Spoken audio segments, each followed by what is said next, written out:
ఇప్పుడు మదనపల్లి ఫైల్స్కి సంబంధించి దాంట్లో ఏం తేల్చలేదేంటి? రిపోర్ట్ కూడా బయటికి రాలేదు. ఎందుకు తెలియలేదు అదంతా ఇప్పుడు ఫైల్స్ రీక్రియేట్ చేయడం జరిగింది. వీళ్ళని సస్పెండ్ చేయడం, వీళ్ళు జైల్లో ఉన్నారు. అది గౌతమ్ అనేవాడు, ఆర్డీఓలు ఇద్దరు సస్పెన్షన్లు ఉన్నారు. తగలపెట్టింది అంటే ఫైనల్గా సిఐడి దగ్గర వెళ్ళింది. CID investigation is going on. But మా రెవెన్యూ పరంగా చేయాల్సిన పనులు అన్నీ జరిగిపోయినాయి. ఫైల్స్ రీక్రియేట్ అయిపోయినాయి. ఎంఆర్ఓస్ మీద, ఆర్డీఓస్ మీద యాక్షన్ జరిగిపోయినాయి. క్రిమినల్ కేసులు పెట్టడం జరిగింది. ఫైల్స్ మాత్రం రీక్రియేట్ అయిపోయినాయి. ఎందుకంటే RDO office is an intermediate office. No file originates or terminates in an RDO office. లక్కీగా ఫైల్ తహసీల్ ఆఫీస్లో అయినా ఒరిజినేట్ అవుతుంది, లేకపోతే కలెక్టరేట్ మారుతూ ఉంటుంది.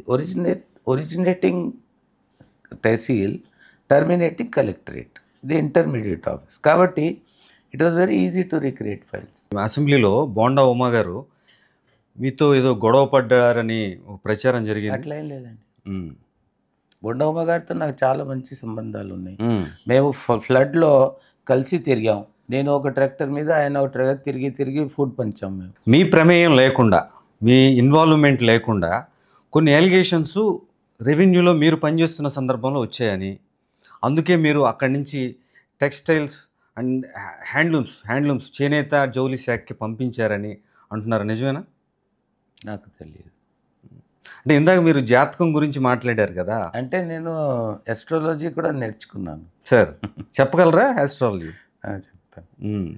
నా 10th హౌస్లో చంద్రుడు కేతులతో పాటు ఉన్నాడు. చంద్రుడు కేతు ఉండడం అంటే అది దాన్ని పితృదోషం అంటారు. ఆ మూన్ అంటే అన్నిటికంటే ఫ్రీక్వెంట్ చేంజ్ అయ్యే. ఇప్పుడు ఈరోజు కారణం ఏమైనా ఉండొచ్చు, ఆ రోజులో ఏమైనా ఉండొచ్చు, కానీ మొత్తానికి 10-11 మంత్సే కదా అన్నట్టు.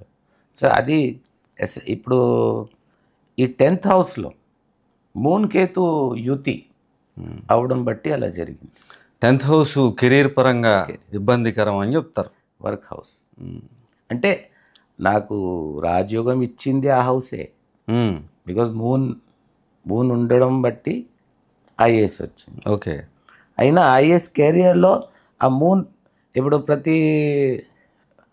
ఈరోజు పూర్ణిమ, మళ్ళీ అమావాస్య ఇలా వస్తుంది కదా, అలా నా కెరియర్ కూడా అలాగ వస్తుంది. ఎన్నాళ్ళు ఉంది సార్ కేతు 10th హౌస్లో? బర్త్ చార్ట్ అంటున్నా. బర్త్ చార్ట్లో ఒకసారి మీకు ఫిక్స్ అయిపోయింది, ఫిక్స్ అయినట్టే. దాని తర్వాత గోచారంలో అది ఎక్కడ వెళ్ళింది కేతు, అది గోచారం ప్రకారం ఇప్పుడు ఎక్కడ ఉందో, ఇప్పుడు 12th హౌస్లో ఉండొచ్చు.